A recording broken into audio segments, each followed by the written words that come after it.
This is going to be part of our trade selection and strategy CD. We've already added an EEM, an IWM, and a SPY position.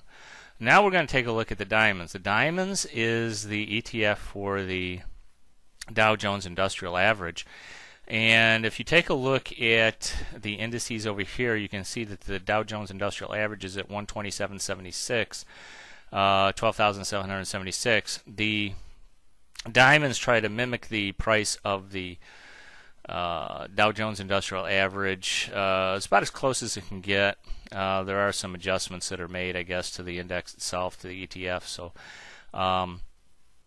but it's pretty close to it. So if the Dow Jones is trading at 12,775, the diamonds are pretty close to it. It's at 127.76. You take the ETF, you multiply it by 100, and you get the 12,767, which is only about 10 points off of the actual index. So it tracks the Dow Jones Industrial Average pretty closely. Now we've been in a downtrend here, and this is how I add all of my positions. We've been in a downtrend. You can see that the channel that I've created here goes back to about October of last year.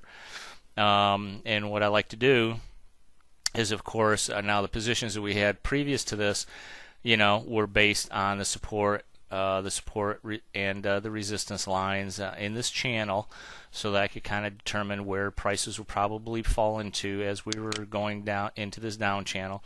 We may have turned the corner here, and we may now be following this blue up channel trend line, which I drew back a few weeks ago.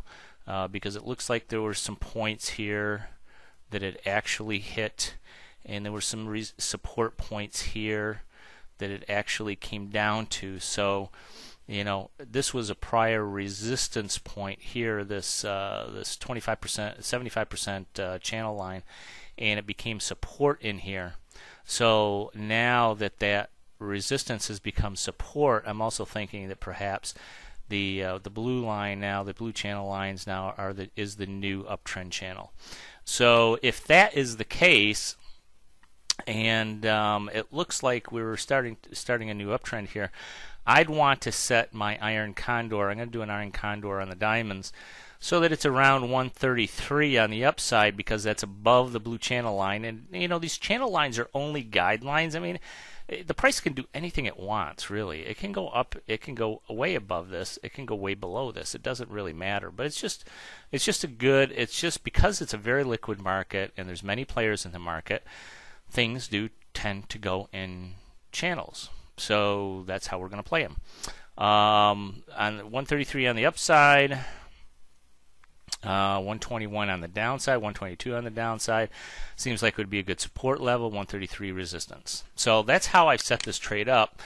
I've actually gone in and right-clicked, brought up my iron condor.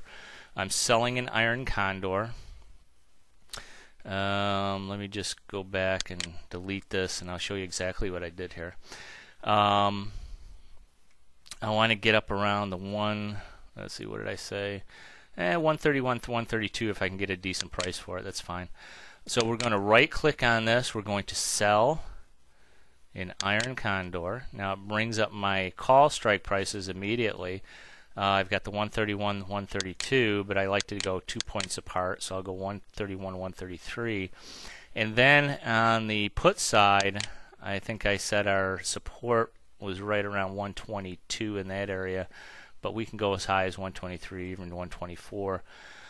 Whatever we can get the best price on. The 123 doesn't look too bad, so let's go 123, 121 on the downside.